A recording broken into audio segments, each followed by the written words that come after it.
Magandang hapon po, Attorney Guanzon po, dito sa Usapang Matino sa Net25.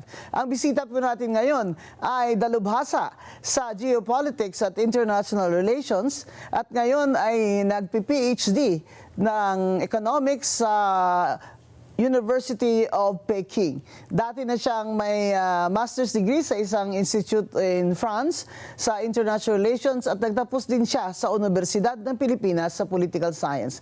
Dati po siya nagtrabaho sa Asian Development Bank at pauwi na po siya dito sa atin sana mas maaga this year para po makinabang na po ang Pilipinas sa kanyang talino. Walang iba kundi ang aking hinahangaang kaibigan, Ana Malindog. Uy, welcome Ana to Usapang Matino. Maraming salamat po, Attorney Guanzon, Ma'am Bing, for inviting me sa inyong programa at ako po ay nagagalak at ngayon po ay nandito na po tayo kasi matagal na po natin itong pinaplano pero ngayon lang natuloy. Pero I'm so happy po para nandito po ako sa inyong programa. Maraming salamat po ulit. At tungkol po ito sa Iran versus Israel and US war ang ating talakayin ngayon at anong mga implications nito sa Pilipinas at sa ating mga kababayan. Sa United Arab Emirates, mga kaibigan, ay halos 1,000 Pilipino ang OFW. At ayon sa Bangko Sentral datos ay sa early, o ibig sabihin January to February this year, ay nag-remit sila ng 119 million pesos.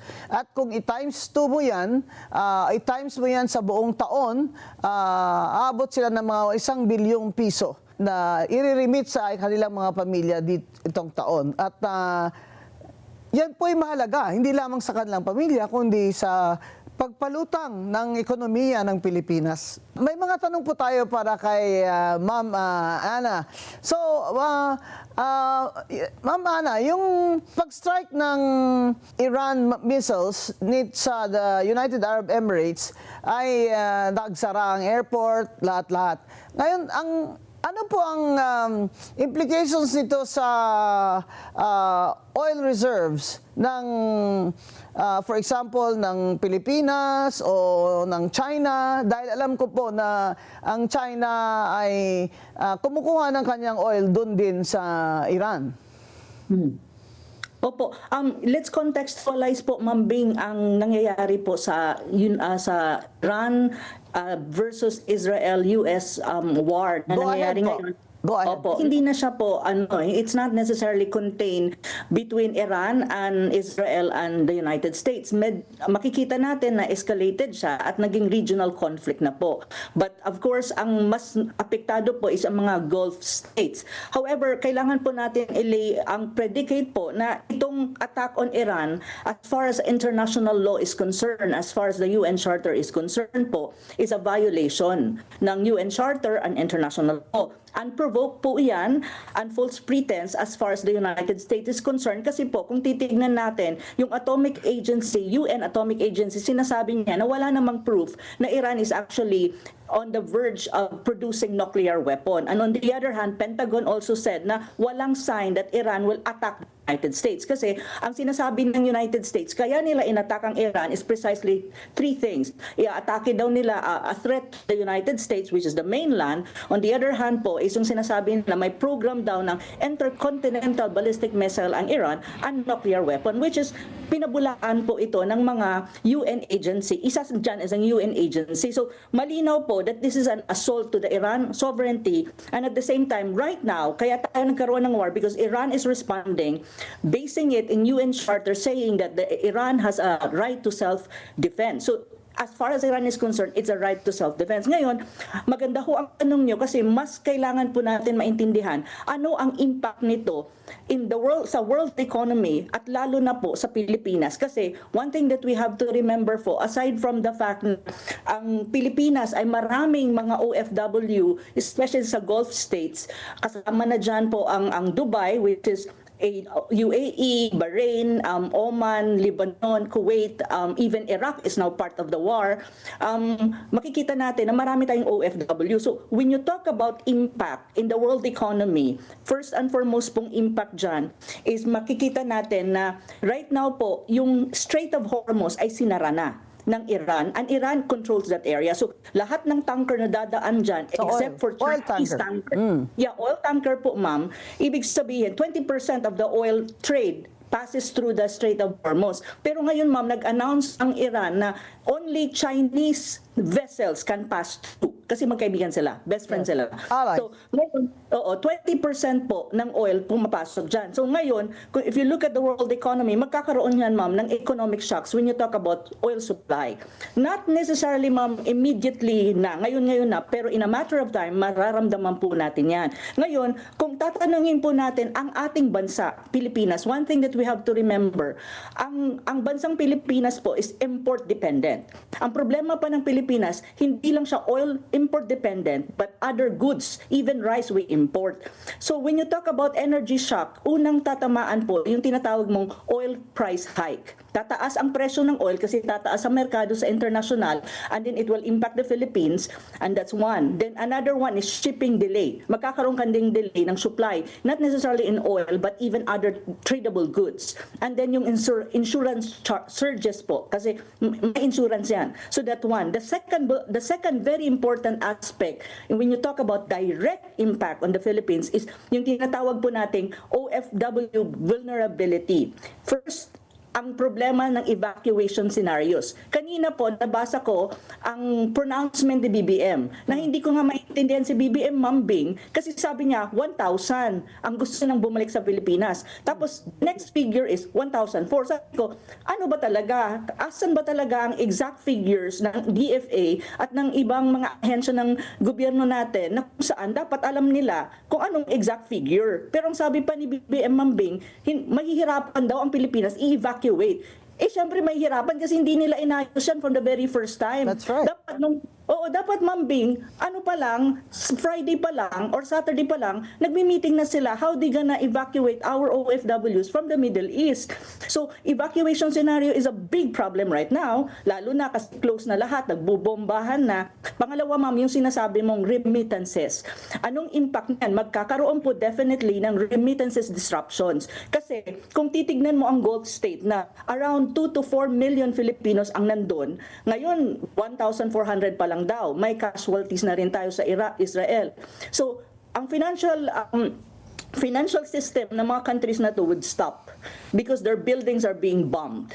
And also, yes ma'am, binabomb po lahat ngayon. On the other hand, so ibig sabihin, ang flow of money will to certain extent disrupted. Syempre ma'am, tayo, ang Pilipinas po, to be very honest, ang macroeconomic stability ng Pilipinas, one factor that's very important ma'am, is actually ma'am, the remittances of OFW. Yes.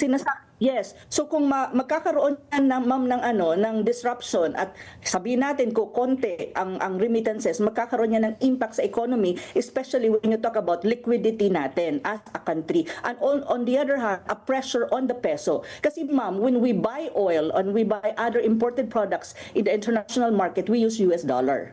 So ibig sabihin ma'am, for the same amount of good before, mas maraming peso ang kailangan mo kasi mas mahal na ngayon ang presyo. Like for example, oil, ang prediction po ng mga financial analysts is maybe it will reach $100 per barrel to 200 in the immediate. Wow. So ma'am, right yes, now, ma'am. how much is that? How much is it?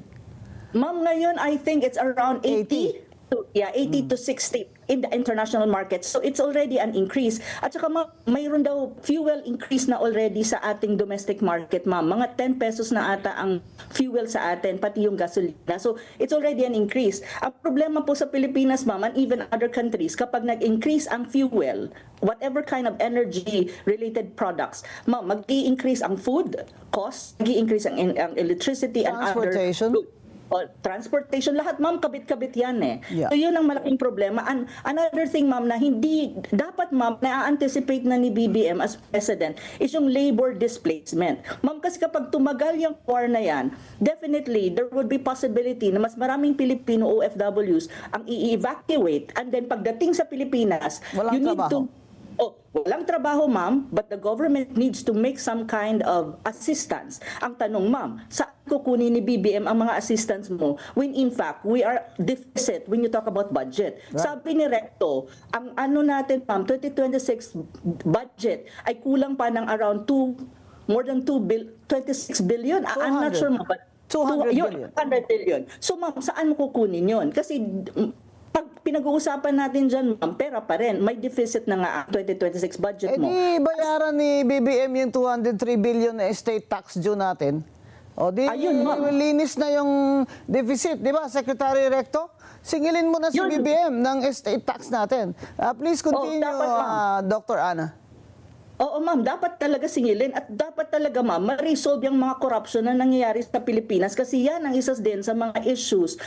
Ma'am, kasi another impact, ma'am, magsisegue tayo sa geopolitics in a matter of time. This is the economic side. Tapos, ma'am, just to continue, maritime trade pressure, magkakaroon din yan kasi maritime, ang Pilipinas is a maritime country. And then financial volatility, sabi ko nga, there will be a pressure on peso and then you need more peso to buy goods in the international market because of the prices of goods na tumataas. Ma'am, ang Pilipinas po ay hindi lang import dependent sa dollars. One thing that we have to remember, we import almost everything kasi ang agricultural sector Yes. natin, ma'am,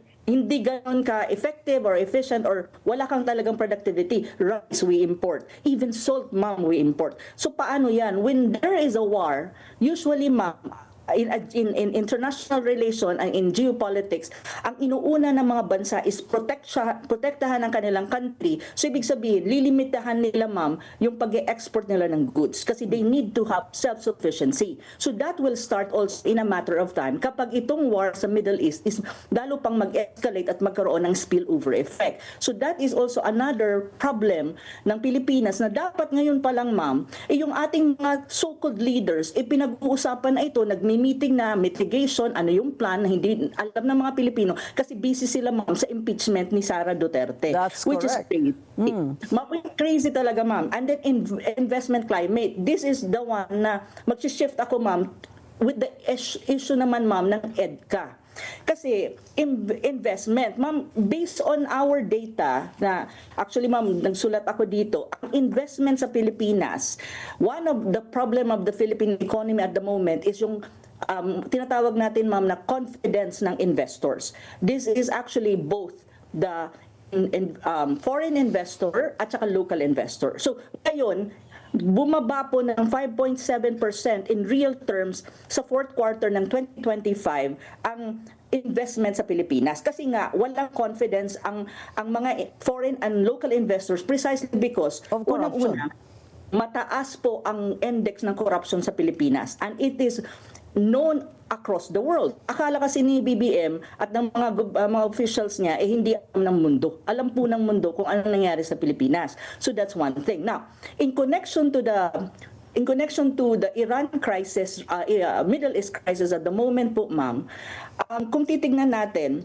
if you look at geopolitics po, lahat ng ang binobomba din ng Iran is not just Israel. It's bombing also what you call allied countries of the United States. And if you look at the allied countries, ang binobomba nila, US facilities, military bases, at saka any facilities that is connected to Israel and even the United States, especially military. Now, ang sitwasyon na to, the Philippines and Filipino people dapat mag-isip. Kasi bakit po? May EDCA sites. How EDCA sites? Ang EDCA sites po, kahit ano pang sabihin ng National Security Council at ni Gibo at saka ng military na EDCA sites are not US military bases, ma'am. It is a US military bases. First and foremost, why? Ma'am, first, rotation of US troops on the ground. It's obvious. Andyan ang BFA mo. Saan ba sila nakastation? Alam ka na naman, ma'am, nagliliwaliw sila sa BGC and Makati. Of course, they are stationed in different EDCA sites. Second is prepositioning of US military equipment, assets, and supplies. And these are not just low level. Ma'am, the United States deployed Typhoon missile system, and now they said that they will deploy mid-range missile system. That is not okay. As far as the Philippines is concerned, if you look a parallel situation right now in the Gulf state allied by the United States. The other one, ma'am, is build up facilities, a new site for military logistic and operation. How it is connected to the so-called perception of confidence in the Philippine economy and the Philippines as an investment hub, quote-unquote. Ma'am, hindi mag-i-invest sa Pilipinas, aside from corruption, hindi mag-i-invest ang seryosong investor, especially foreign investors, sa Pilipinas kung nakikita nila that the Philippines is a frontline state ng United States. It's vulnerable to military attack. Vulnerable ka kasi, ma'am. At ako, halimbawa, ma'am, ako ang investor, titignan ko, may corruption na nga kayo, red tape na nga kayo, mayroon pa frontline state pa kayo. So, baka naman magka-problema ako sa aking investment at business ko diyan kung diyan And ako logistics. And logistics, yes, ma'am. So kung titignan mo, ma'am, yung nangyayari sa Middle East should be an eye-opening sa mga Pilipino na kailangan natin maintindihan na yung in geopolitics, yung tinatawag mong EDCA sites, they should not cover it up na hindi yan EDCA sites, hindi yan US military bases. We have to see it for what it is. Kasi ma'am, mag-impact yan geopolitically speaking sa atin and at the same time economy-wise, especially when you talk about confidence in investing in the Philippines. On the other hand, ma'am, kahit balik rin natin ang mundo, ma'am, given that EDCA sites are in the Philippines, ang tingin talaga sa Pilipinas ng lahat, China, Russia, all major powers, is like this. We are part of the so-called strategic and military architecture of the Philippines, of the United States globally. So when you talk about this, it means the perceived adversary or quote-unquote adversaries of the United States, tinitignan din ang Pilipinas. Why? Maybe if there would be a spillover effect, itong nangyayari sa Middle East, the United States may decide to use their bases in the Philippines as a launching pad, refueling, operational interoperability or whatsoever. That is a possibility. Kasi ma'am, ngayon, kung makikita mo, even in Japan, ang mga officials ng Japan, nagmi-meeting na sila and they're questioning already why the Japanese government is on the side of the United States saying they support the war a war against Iran by the United States. So, may mga ganitong usapan na. And then, ito yung mga bagay na I think maintindihan ng Pilipino na kung saan itong BBM government, ma'am, is tinatry pa nilang i-smoke screen lahat. Na para bang sandali muna, hindi nyo naiintindihan ang impact nito sa Pilipinas, both geopolitical speaking and survival of our country and our people, and at the same time, the economic impact. So, ilagay po natin, dalawa ho yan, ang impact ng Middle East crisis directly on the economy. That's painful. Kasi ma'am, kung titignan mo po, ang GDP growth po ng 2025 ng Pilipinas is 4.4. Hindi niya na-achieve ang kanyang goal na 6.5. That is a big blow to the BBM administration. Ang fourth quarter of 2025 is 3.0 lang ang GDP mo. That is way below the expectation. Now, pagdating naman ma'am, aside from the issue ng investment, marami kang issue din, ma'am, when you talk about unemployment, underemployment, inflation. Unemployment, 2.26 million. Yes, ma'am. So, pag samasamahin mo yan, inflation plus umakyat, kakaakyat lang yung bagong, yung bagong rate. forecast, ma'am. Oo, ma'am. Inflation went up. Yes, ma'am. So, inflation went up already. Hindi pa nga tayo, ma'am, nasa ano pa lang tayo, ma'am? Nasa 4 Wala pa days, yung hindi pa nag-i-increase yung, gasolina. Yes, ma'am. So, ma'am, nag-increase na daw. Nag-increase na ba?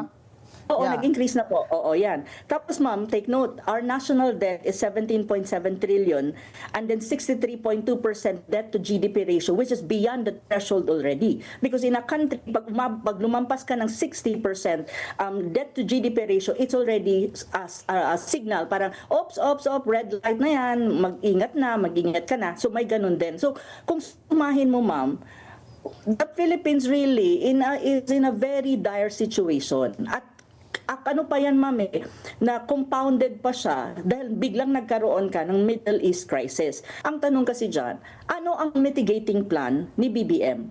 What is that plan? May plano Pinapahanda ba? daw niya, Ana, ang Armed Forces of the Philippines na pag may digmaan ay they can last for 20 to 30 days.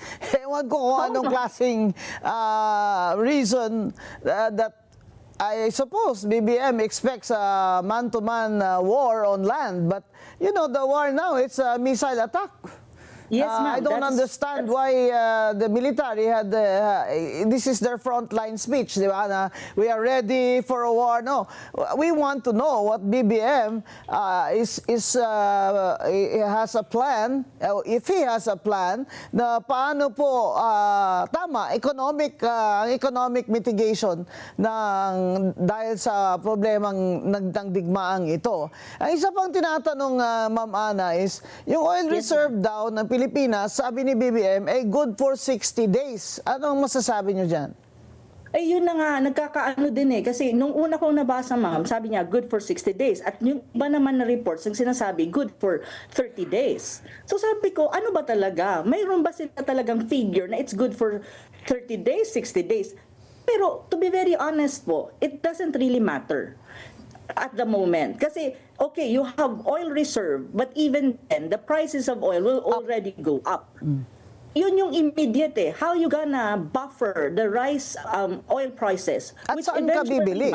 Ma'am Ana, Yun din, ma'am. saan siya bibili?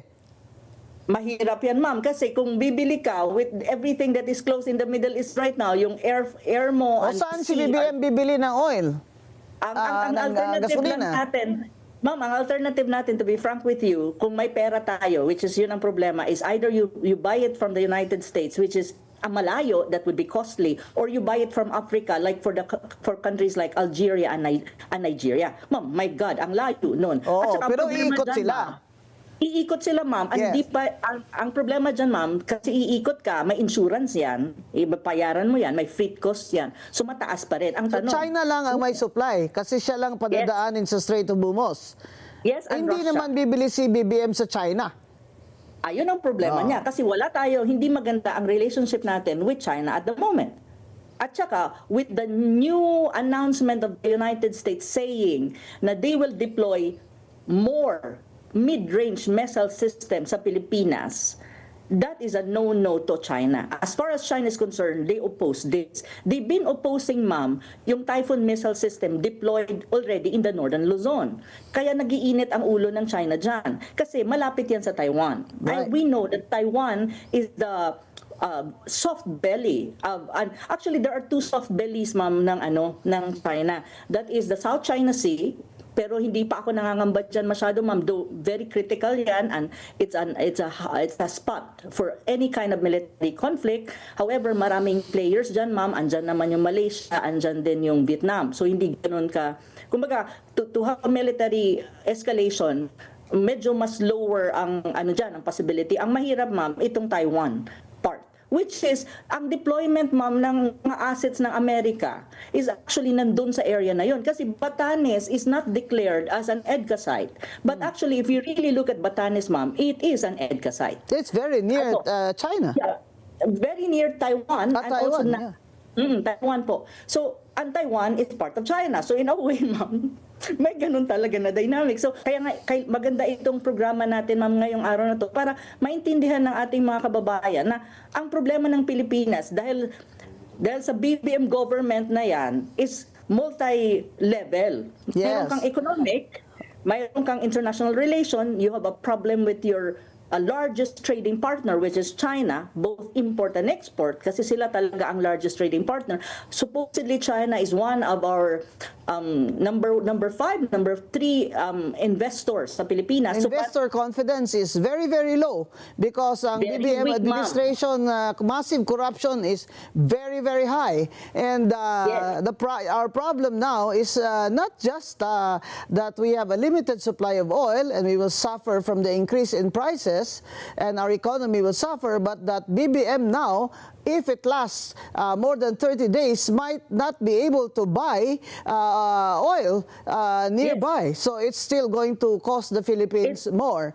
It is still a problem, ma'am. Right. I think, Ma'am Ana, we will have a part 2 ng episode na ito dahil hindi po ito matatapos sa isang upuan lamang. Kaya, Ma'am Ana, can we call you again maybe next week so we can have an update?